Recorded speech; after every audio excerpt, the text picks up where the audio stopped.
গত 15 বছর স্বৈরাচারী সরকার পুলিশকে দলীয় বাহিনীতে পরিণত করা হয়েছিল বলে মন্তব্য করেছেন প্রধান উপদেষ্টা ডক্টর মোহাম্মদ ইউনূস। তিনি বলেন, অবৈধ আদেশ পালন করতে গিয়ে জনরোষের শিকার হয়েছে পুলিশ। রাজারবাগ পুলিশ লাইন্সে পুলিশ সপ্তাহ উদ্বোধনকালে তিনি এসব কথা বলেন। পরাশক্তি যেন দেশকে অস্থিতিশীল করতে না পারে সেজন্য পুলিশ সদস্যদের সতর্ক থাকারও আহ্বান জানান প্রধান উপদেষ্টা। মাহবুব সৈকতের রিপোর্ট। আমার পুলিশ আমার দেশ, বৈষম্যহীন বাংলাদেশ, এই প্রতিপাদ্যকে সামনে রেখে পালিত হচ্ছে এবারের পুলিশ সপ্তাহ। রাজারবাগ পুলিশ লাইন্সে বাংলাদেশ পুলিশ অডিটোরিয়ামে সপ্তাহের উদ্বোধন করে প্রধান অতিথির ভাষণে মানুষের অধিকার ও ন্যায় বিচার প্রতিষ্ঠায় পুলিশ বাহিনীকে ভূমিকা রাখতে নির্দেশনা দেন প্রধান উপদেষ্টা ডক্টর মোহাম্মদ ইউনূস। সর্বস্তরের মানুষের অধিকার, মর্যাদা, ন্যায় বিচার প্রতিষ্ঠিত হবে, কোনো বৈষম্য থাকবে না। যুগ যুগ ধরে এটাই ছিল মানুষের মহান আকাঙ্ক্ষা।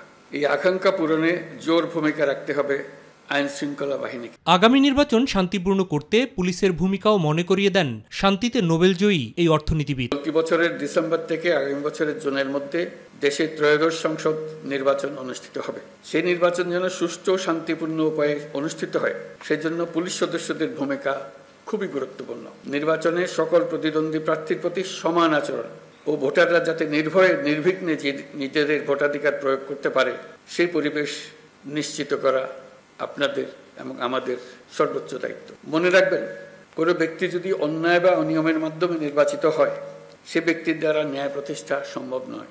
সুতরাং নিশ্চিত করুন যাতে কারো দ্বারা ব্যবহৃত না হন।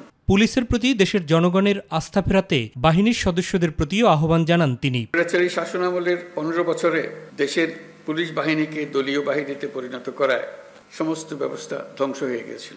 স্বৈরাচারের অবৈধ অন্যায় আদেশ পালন করতে গিয়ে পুলিশ বাহিনী ব্যাপকভাবে জনরোষের মুখে পড়ে।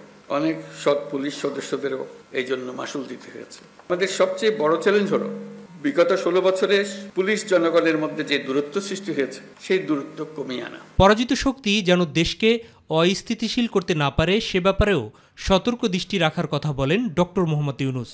আমরা একটা যুদ্ধ অবস্থায় আছি। অশুভ চক্র আমাদের স্বপ্নকে, আমাদের ঐক্যকে ভেঙে দিতে সব শক্তি নিয়ে চেষ্টা করছে এবং চেষ্টা আরো কঠোরতর করবে। একে প্রতিহত করার জন্য আপনাদেরকে সবসময় সতর্ক থাকতে হবে, জাতিকে রক্ষা করার জন্য। 3 দিনব্যাপী আয়োজনের উদ্বোধনী অনুষ্ঠানে অংশ নিয়ে পদকের জন্য ঘোষিত 62 জন কৃতী পুলিশ সদস্যকে পদক পরিয়ে দেন প্রধান উপদেষ্টা। মাহবুব সৈকত, মাই টিভি, ঢাকা। আজারবাইজানের বিনিয়োগকারীদের বাংলাদেশে বিনিয়োগ করতে এবং বাংলাদেশের বিশাল মানব সম্পদ কাজে লাগানোর আহ্বান জানিয়েছেন প্রধান উপদেষ্টা অধ্যাপক মোহাম্মদ ইউনূস। বিকেলে রাষ্ট্রীয় অতিথি ভবন যমুনায় আজারবাইজানের উপ পররাষ্ট্রমন্ত্রী এলনুর মামাদভের সঙ্গে দেখা করার সময় তিনি এই আহ্বান জানান। ব্যবসা বাণিজ্য বৃদ্ধি এবং শিক্ষার্থীদের জন্য বৃত্তি কর্মসূচি বিনিময় বৃদ্ধির জন্য আজারবাইজানের সঙ্গে যোগাযোগ বৃদ্ধিতে সম্মত হয়েছেন প্রধান উপদেষ্টা। প্রধান উপদেষ্টা ঢাকায় আজারবাইজানের একটি দূতাবাস খোলা এবং ঢাকা ও বাকুর মধ্যে সরাসরি ফ্লাইট চালু করার উপরও জোর দেন।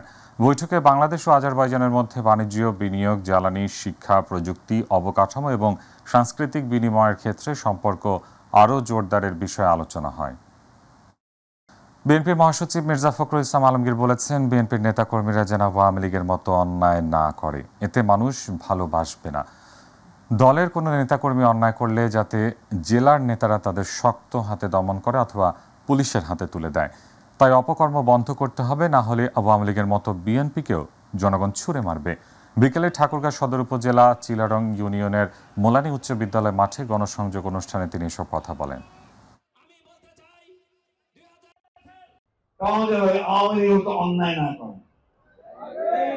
অন্যায় করতে গেলে মানুষ করবে না, মানুষ ভালোবাসবে না।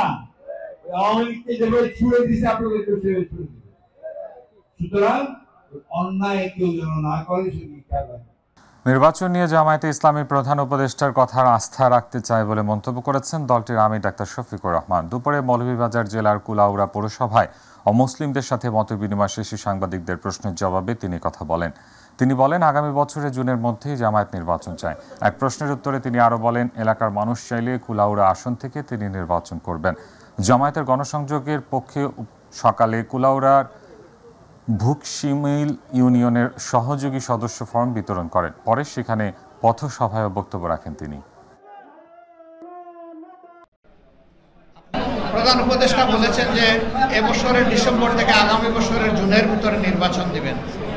আমরা দেখতে চাই যে তিনি তার কথার উপরে ঠিক থাকবেন এবং আমরা আস্থা রাখতে চাই যে আশা করি তিনি তার কথার উপরে থাকবেন। যেহেতু কিছু সংস্কারের প্রশ্ন জড়িত রয়েছে, একটু সময় লাগবে, এই জন্য ডিসেম্বরের ভিতরে এটা হতেও পারে, নাও হতে পারে, এখানে 50-50 চান্স। মার্চ মাসে রোজা, ফেব্রুয়ারি থেকে শুরু হয়ে যাবে রোজাটা। এই জন্য আমরা বলেছি যে ফেব্রুয়ারির মাঝামাঝি ইলেকশন হলে ভালো। রাজনৈতিক দলগুলোর সমর্থন ছাড়া প্রবাসীদের ভোটাধিকার বাস্তবায়ন সম্ভব নয় বলে জানিয়েছেন প্রধান নির্বাচন কমিশনার এএমএম নাসির উদ্দিন।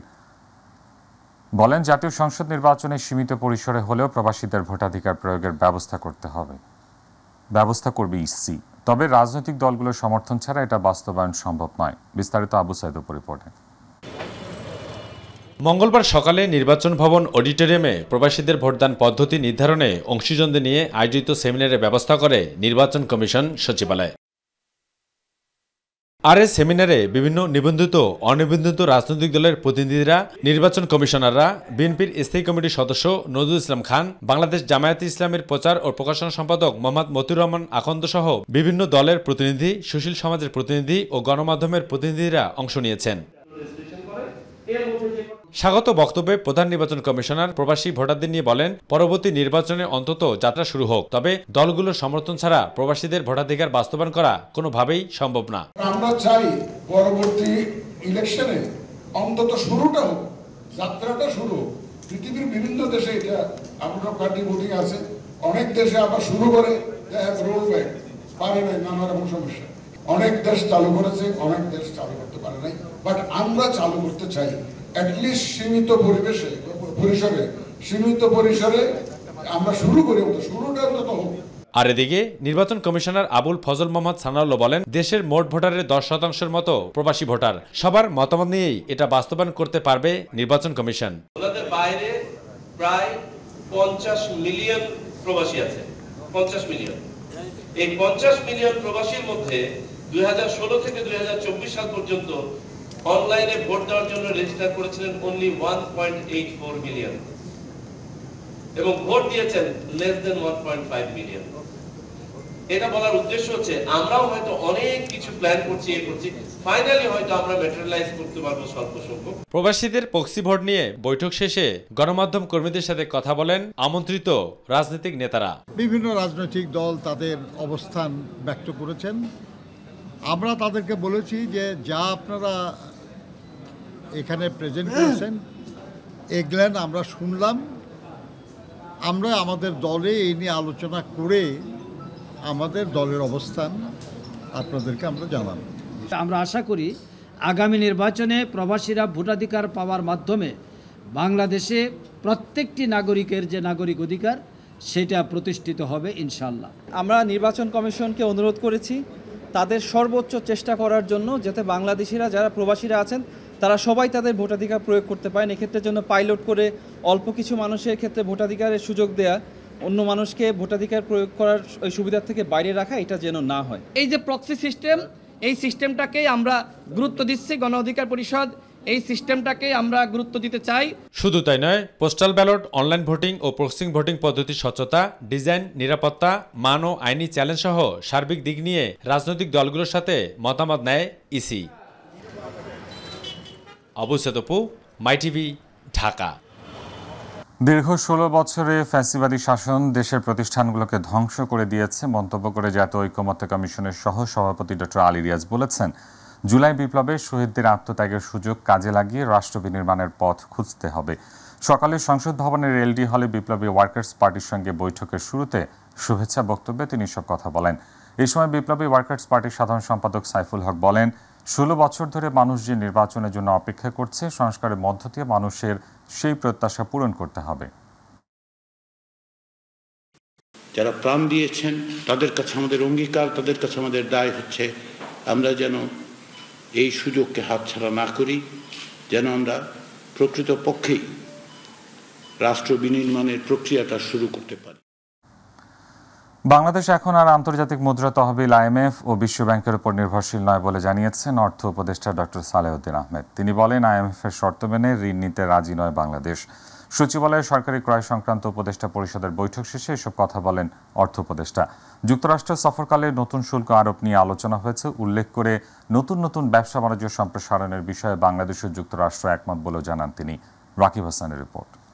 অর্থ উপদেষ্টা ডক্টর সালেউদ্দিন আহমেদের সভাপতিত্বে সচিবালয়ে অনুষ্ঠিত হয় সরকারি ক্রয় সংক্রান্ত উপদেষ্টা পরিষদের বৈঠক শেষে যুক্তরাষ্ট্র সফরকালে বিশ্বব্যাংকের বসন্তকালীন সভা ও IMF-এর অধিবেশনে যোগদান এবং আন্তর্জাতিক বিভিন্ন সংস্থার প্রতিনিধিদের সাথে বৈঠকের বিষয়টি তুলে ধরেন তিনি। আমরা ডেফিনেটলি IMF-এর যে নেগোসিয়েশনটা চলছিল দুইটা ট্রান্সে, ওটাকে কন্টিনিউ করার জন্য ওয়ার্ল্ড ব্যাংক আছে, তাদের সাথে এসে করার জন্য গেছি। বাংলাদেশের চলমান অর্থনীতি নিয়ে আশাবাদ ব্যক্ত করে অর্থ উপদেষ্টা বলেন, বাংলাদেশ এখন আর IMF ও বিশ্বব্যাংকের উপর নির্ভরশীল নয়। তো সার্বিকভাবে কিন্তু ওই যে এখন IMF ডিপেন্ডেন্ট আমরা না, এখন আর ওই দিন চলে গেছে। IMF বা ওয়ার্ল্ড ব্যাংক ডিপেন্ডেন্ট না, তবে ওয়ার্ল্ড ব্যাংকের প্রজেক্ট ঋণটা ওরা তো বলছে আমরা এসে করবো, তো আমরা বাকিগুলো আমরা প্রসেস করব। DPC হয়ে গেলে একটাকে অলরেডি, তারপর একটাকে যাবে, তারপর আমরা সেটাকে ইসে করবো। যুক্তরাষ্ট্রের বাড়তি শুল্ক মোকাবেলায় আমদানি রপ্তানি বাড়ানো সহ কৌশলগত নানা পদক্ষেপ নেওয়া হচ্ছে উল্লেখ করে এতে যুক্তরাষ্ট্রের ইতিবাচক সাড়া পাওয়ার কথাও জানান ডক্টর সালেউদ্দিন আহমেদ। ওদের বক্তব্য ভেরি পজিটিভ। ওদের বললো না, ওরা বলে তোমার LNG লং টার্ম কন্ট্রাক্ট করো না কেন আমাদের সাথে, তারপর তোমার LNG টার্মিনাল যদি হয় উইল টক, ওটাতে বেশি করে প্রাইভেট সেক্টর লেড। এ সময় IMF-এর চতুর্থ ও পঞ্চম কিস্তির বিষয়ে সংস্থাটির ইতিবাচক মনোভাবের কথাও তুলে ধরেন অর্থ উপদেষ্টা। ওরা বলছে উই আর ন্যারোয়িং ডাউন। কি মিন করে? যদি না হয়তো তো আমি এমনি চলে আসতাম, আর এমনি চলে আসার কোনো আপত্তি হতো না। I have achieved enough. Already তো আপনার $1 বিলিয়ন তো একেবারে ERDC সই করে তো টাকা রেডি, ওটা ট্রান্সফার হবে। আরও তো এরকম কয়েক $1 বিলিয়ন। রাকিব হাসান, মাইটিভি, ঢাকা। বাংলাদেশ থেকে শুরু হয়েছে এবারের হজ যাত্রা। মঙ্গলবার সৌদি আরবে পৌঁছেছে প্রথম হজ ফ্লাইট। ইমিগ্রেশন সহ সার্বিক ব্যবস্থাপনায় সন্তুষ্ট বলে জানিয়েছেন যাত্রীরা। নির্বিঘ্নে হজ পালন শেষে দেশে ফিরতে দোয়াও চাইলেন তারা। তবে ভিসা জটিলতায় পড়ার অভিযোগও করেন কেউ। এসএম আরিফের রিপোর্ট। আল্লাহর নৈকট্য লাভের আশায় পবিত্র হজ পালনের উদ্দেশ্যে ঢাকা ছাড়ছেন বাংলাদেশের হজ যাত্রীরা। হজ পালন নির্বিঘ্ন করতে এবার মোবাইল অ্যাপ, রোমিং ফ্রি সহ নানা উদ্যোগ হাতে নেয় অন্তর্বর্তী সরকার। তাছাড়া ঢাকাতেই দুই দেশের ইমিগ্রেশন কার্যক্রম থাকায় সার্বিক ব্যবস্থাপনা নিয়ে সন্তুষ্ট যাত্রীরা।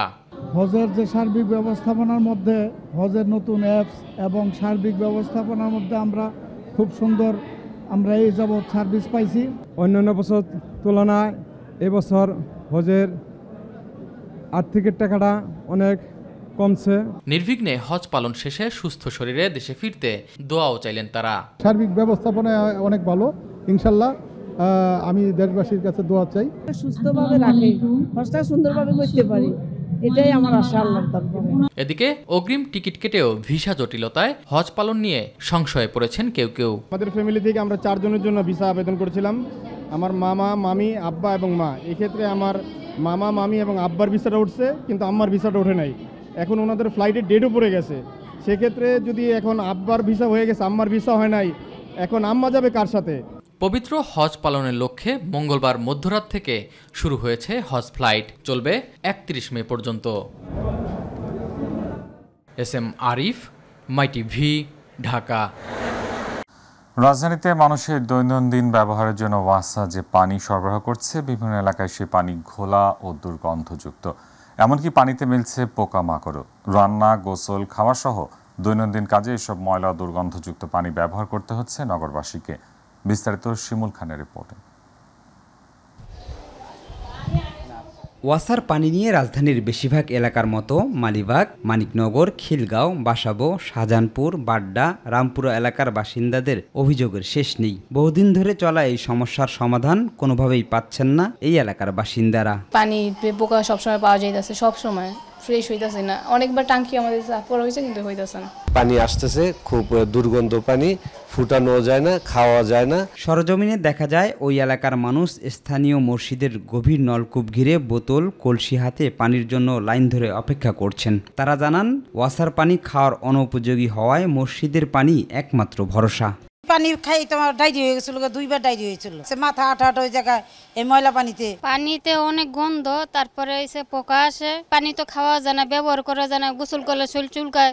বছরের পর বছর পানির সমস্যা নিয়ে বিভিন্ন গণমাধ্যমে সংবাদ প্রকাশিত হলেও দায়িত্বশীলরা এর সমাধানে কোনো উদ্যোগ নেননি এমন অভিযোগ ভোক্তাদের। গাদের কোনো অভাব নাই আর পোকারও কোনো অভাব নাই, এতদিন পানি আমরা মুখেই দিতে পারিনি। লাখ লাখ টাকার পানি ওরা বিক্রি করে টাকা নিতেছে। আমার প্রতিটা বাড়িতে আপনি পানি কিনাই না খায়, কেউ এই পানি খাওয়ার কোনো যোগ্যতা নাই, ওনারা যা খাইতে পারবো কেমনে খাইবো এটা। সাধারণ মানুষের অভিযোগ নিয়ে ওয়াসা কর্তৃপক্ষ জানায় সরবরাহের পানিতে কোনো ধরনের সমস্যা নেই, নিয়মিত ট্যাঙ্কি পরিষ্কার না করার ফলে পানিতে পোকার জন্ম হয়েছে। সরাসরি যে লাইন থেকে পানি আপনার রিজার্ভারে পড়ছে সেইটা আর রিজার্ভারে পড়ার পরে ওভারের ট্যাঙ্কি সেই পানি নিচ্ছে, এই দুটি পানি যদি কম্পেয়ার করে আপনি যদি দেখতেন এইগুলি যতগুলো অভিযোগ আপনি পাইছেন সমস্ত অভিযোগের রিপোর্ট কিন্তু এখানে রাখা আছে। আমরা একাধিকবার চেক করছি কিন্তু আমরা কিন্তু আমাদের পানিতে এইটা পাই নাই। 3 মাস অন্তর অন্তর বা 6 মাস অন্তর অন্তর বা 4 মাস অন্তর অন্তর আপনার রিজার্ভারটা পরিষ্কার করেন এবং আপনার রিজার্ভারটা লিকেজ কিনা, পানি যে দিচ্ছি সব পানি চলে যাচ্ছে কিনা না অন্য জায়গা থেকে কিছু আপনার ইনগেশন হচ্ছে কিনা, এইটা আপনারা একটু টেক কেয়ার করেন। বিশুদ্ধ পানি পেতে নিজের বাসার জলাধার নিয়মিত পরিচ্ছন্ন রাখার পরামর্শ দেন ওয়াসার প্রধান প্রকৌশলী। শিমুল খান, মাই টিভি, ঢাকা। 6 দফা দাবিতে কেন্দ্রীয় কর্মসূচির অংশ হিসেবে সারা দেশে পলিটেকনিক ইনস্টিটিউটে কমপ্লিট শাটডাউন পালন করছেন শিক্ষা প্রতিষ্ঠানটির শিক্ষার্থীরা। কারিগরি ছাত্র আন্দোলন বাংলাদেশ সোমবার এই কর্মসূচি ঘোষণা করে। কর্মসূচির অংশ হিসেবে মঙ্গলবার বেলা 11:30টার দিকে ঢাকা পলিটেকনিক ইনস্টিটিউটে কমপ্লিট শাটডাউন শুরু হয়। শিক্ষার্থীরা ঢাকা পলিটেকনিক ইনস্টিটিউটের ভেতরে বিভিন্ন করিডোরে বিক্ষোভ মিছিল করেন। তারা সবাইকে বের করে পরে বিভিন্ন ফটকে তালা ঝুলিয়ে দেন। দুপুরে তেজগাঁয়ে এক ব্রিফিংয়ে শিক্ষার্থীরা জানান 6 দফা দাবি আদায় না হওয়া পর্যন্ত সব পলিটেকনিক ইনস্টিটিউট বন্ধ থাকবে। একটা কারিগরি শিক্ষা সংস্কার কমিশন করতে হবে। এই কমিশন এই বিষয়গুলো দ্রুত থেকে দ্রুত বাস্তবায়ন করার এখতিয়ার রাখবে। বিভিন্ন প্রকল্পের দুর্নীতি ও অনিয়মের অভিযোগ খতিয়ে দেখতে প্রধান কার্যালয় সহ স্থানীয় সরকার প্রকৌশল অধিদপ্তর এলজিইডির 36 অফিসে অভিযান পরিচালনা করেছে দুদক। দুদকের প্রধান কার্যালয় সহ দেশের জেলা অফিস থেকে ওই এনফোর্সমেন্ট অভিযান পরিচালনা করা হয়। এলজিইডির তত্ত্বাবধানে এবং উপজেলা ও জেলা পর্যায়ে এলজিইডির বিভিন্ন কর্মকর্তাগণ কর্তৃক নানা অনিয়ম ও দুর্নীতির অভিযোগে এই অভিযান পরিচালনা করে দুদক। আফজাল হাসানের রিপোর্ট। নিম্নমানের নির্মাণ সামগ্রী ব্যবহার, কাজ শেষ না করে বিল উত্তোলন এবং বিভিন্ন প্রকল্পে ঘুষ দুর্নীতির অভিযোগে দেশের 36টি স্থানীয় সরকার প্রকৌশল অধিদপ্তর অফিসে একযোগে অভিযান চালিয়েছে দুর্নীতি দমন কমিশন। অভিযানের অংশ হিসেবে রাজধানীর আগারগাঁওয়ে অবস্থিত এলজিইডি ভবনে অভিযান চালায় দুদকের একটি বিশেষজ্ঞ দল। অভিযানে দুদক দেখতে পায় একটি প্রকল্পের জন্য 4টি ল্যাপটপের ব্যয় ধরা হয় 11 লাখ টাকার বেশি। এছাড়া প্রতিটি সোলার লাইটের ব্যয় ধরা হয়েছিল 72,000 টাকা, যদিও সমালোচনার মুখে তা বাতিল করা হয়। এই প্রকল্পের ডিপিপি প্রস্তুতের সময় কিছু খাতে ব্যয় বেশি দেখানো হয়েছে এমন একটি অভিযোগের ভিত্তিতে আমরা আজ দুদক প্রধান কার্যালয় থেকে একটি এনফোর্সমেন্ট অভিযান পরিচালনা করি। অভিযানে আমরা বিভিন্ন ডকুমেন্টস এবং তথ্যাদি সংগ্রহ করি। প্রকল্পের যে ফাইনাল ডিপিপি এটাও সংগ্রহ করা হয়। আমরা এখন ডিপিপি যেটা পেয়েছি ওটা আমরা অ্যানালাইসিস করে দেখব। আর আমরা তো অল্প কিছু পেয়েছি, আরও অনেক ইকুইপমেন্ট আছে, ওটা আমরা একটু বাজার দর যাচাই করতে পারি। ওটা ডিটেইলস আমরা করার পরে আমরা কমিশনের প্রতিবেদন রিপোর্ট দেব। দুদক কর্মকর্তারা আরও জানিয়েছেন বেশ কিছু অভিযোগের সত্যতা পাওয়া গেছে। এ বিষয়ে শিগগিরই পরবর্তী পদক্ষেপ নিতে যাচ্ছে দুর্নীতি দমন কমিশন। আফজাল হোসেন, মাই টিভি, ঢাকা। দেশের অর্থনীতিকে শক্ত অবস্থায় দাঁড় করাতে কারিগরি শিক্ষার বিকল্প নেই বলে মন্তব্য করেছেন শ্বেতপত্র প্রণয়ন কমিটির প্রধান ডক্টর দেবপ্রিয় ভট্টাচার্য। রাজধানীর ধানমন্ডিতে এক ব্রিফিংয়ে তিনি কথা জানান। অন্যদিকে আসন্ন বাজেটে শিশু শিক্ষা, স্বাস্থ্য এবং তারুণ্যকে প্রাধান্য দেওয়ার দাবি জানিয়েছেন পৃথক একটি গোলটেবিল বৈঠকের আলোচকরা। বিস্তারিত মিফতা গালিবের রিপোর্টে। রাজধানীতে ধানমন্ডির গবেষণা সংস্থা সিডিপির কার্যালয়ে বাংলাদেশের কারিগরি ও বৃত্তিমূলক শিক্ষা শীর্ষক এক ব্রিফিং হয়। ব্রিফিংয়ে কমিটি প্রধান ডক্টর দেবপ্রিয় ভট্টাচার্য জানান, শ্বেতপত্র সংস্কার গঠিত টাস্কফোর্সের সুপারিশ সহ নানা খাতে বাস্তবায়নের অচলাবস্থার পাশাপাশি ধীরগতি দেখাচ্ছে অন্তর্বর্তী সরকার। ডক্টর দেবপ্রিয় ভট্টাচার্য আরও বলেন, শিক্ষার মান উন্নয়নে বিগত সরকারের মতো অন্তর্বর্তী সরকারও পক্ষপাতমূলক আচরণ করছে। বর্তমান সরকারের পক্ষ থেকে বা বক্তব্য উৎসাহব্যঞ্জক হলেও পরিতাপের জায়গা হলো এই বক্তব্যগুলো কোনো সুনির্দিষ্ট পদক্ষেপ দ্বারা দৃঢ় করা হয়নি। এই কারিগরি এবং বৃত্তিমূলক শিক্ষার ভিতরে সমাজের যে স্তরের মানুষগুলো আসে তারা তুলনামূলকভাবে নিম্ন আয়ের গ্রামীণ জনগোষ্ঠী থেকে আসে এবং অনেক ক্ষেত্রেই তারা সামাজিকভাবে অনেক ধরনের বৈষম্যের শিকার। অন্যদিকে শিশু, শিক্ষা, স্বাস্থ্য এবং তারুণ্যের বাজেট সম্বলিত জনবান্ধব বাজেট ভাবনা শীর্ষক এক গোল টেবিল আলোচনার আয়োজন করা হয়। বৈঠকে দুর্নীতি, সম্পদের অপচয় থেকে বেরিয়ে নতুন বাংলাদেশ গড়তে জিডিপি, শিশু স্বাস্থ্য ভাবনা, শিক্ষার সুষ্ঠু গবেষণাধর্মী পরিবেশ নিশ্চিতে সঠিক পরিকল্পনা ও তার বাস্তবায়নে শিক্ষাবিদ, অর্থনীতিবিদ সহ বিশিষ্ট ব্যক্তিবর্গ নানান আলোচনা করা হয়। ইকোনমিক সাবস্ট্রাকচারটাই মূলত সোশ্যাল সুপারস্ট্রাকচার তৈরি করে, ধর্ম, শিক্ষা, সমাজ সবকিছু। বছরের পর বছর আমাদের যে টাকাগুলো মানি লন্ডারিং এর মাধ্যমে বিদেশে পাঠানো হয়েছে তার যদি একটি অংশ যদি আমাদের শিক্ষা খাতে বরাদ্দ দেওয়া, গবেষণায় বরাদ্দ দেওয়া, আমাদের বিভিন্ন প্রাইমারি, সেকেন্ডারি, হায়ার এডুকেশন, মাদ্রাসা এডুকেশনে যদি বিনিয়োগ দেওয়া হবে তাহলে দেশের অবস্থা পরিবর্তন হবে। মিফতাক আলী, মাই টিভি, ঢাকা।